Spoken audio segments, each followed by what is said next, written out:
I'm James Patrick, the director of Big Picture.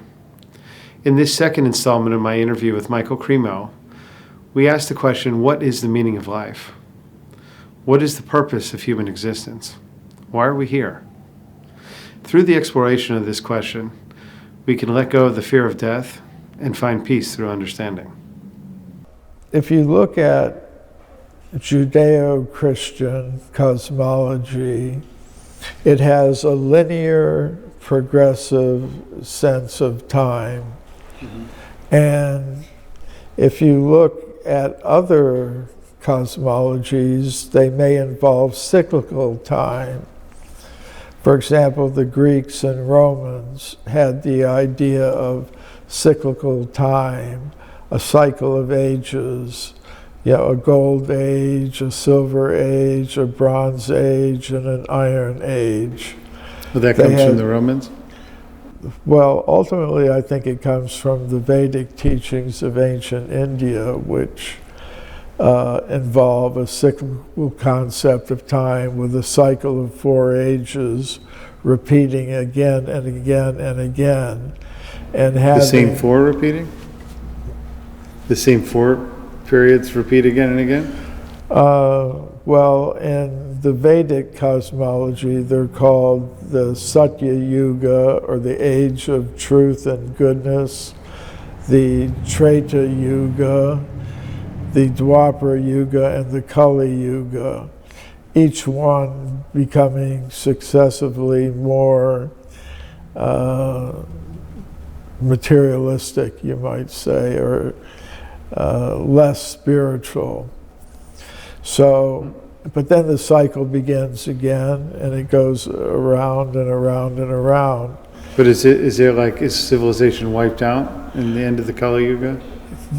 Yes, but and then it's reset, sort of. Reset. And then when it's reset, people are more peaceful, then they get gradually more trite and materialistic until everything they divide themselves up into separate groups. They begin fighting with each other. In the Satya Yuga, there's just one category of person. They're living very simply and naturally. They're practicing meditation and yoga. They're living very peacefully together. So we're at the end of the Kali Yuga now, huh? We're at the beginning of the Kali Yuga. It's going to get a lot worse. Oh, no. Okay. It's an age of ever-increasing social and environmental disturbance. However, just because it's going to rain doesn't mean you have to get wet. There are ways to insulate oneself from the influence of the age. So just like if it's rainy, you can put up an umbrella. Okay. So there's still hope, huh? Yes. Okay. Even if you're living in a crazy time, you can still keep your marbles together, huh? Yeah, that's possible. Although it's difficult with the influence of the age. But to get back to the point, to bring it back to human evolution or human origins, according to the Vedic cosmology, humans are present in all of the different cycles because ultimately the universe has a purpose.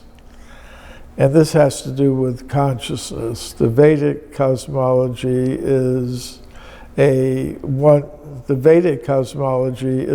that involves a consciousness-based universe, whereas the modern scientific cosmology involves seeing the universe strictly in terms of matter. And matter is functioning according to mathematically describable physical laws. And according to that, basically we're accidental creatures in an accidental universe. So that's one point of view. The Vedic point of view is that we're beings of pure consciousness. We're in a material universe because at the present moment we're not qualified to exist on the purely spiritual level of reality, which I sometimes call the level of pure consciousness. So in that sense, our souls are not pure enough? They're still too troubled, or? Well, we've become, on this level of reality, a little bit selfish in the sense that we see ourselves as separate individual enjoyers of reality, and we try to dominate in some way, control, and exploit the resources of matter and of other living entities for our own purposes, apart from understanding our real connection with all conscious beings, and with the origin or source of all conscious beings. Mm-hmm.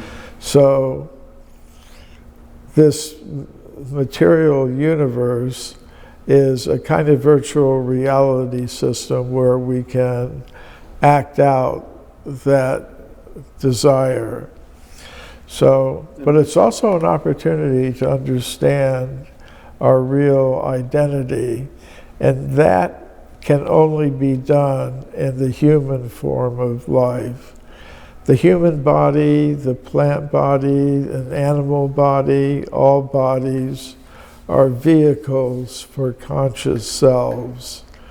And that vehicle, that human vehicle, can be used to either become more deeply involved and entangled with matter, trying to understand, exploit, and control it, or it can be used to understand, I'm a being of pure consciousness, you're a being of pure consciousness, we're all related, there's no need to divide ourselves into competing groups based on superficial identifications with different aspects of the material body, like race and class and nationality.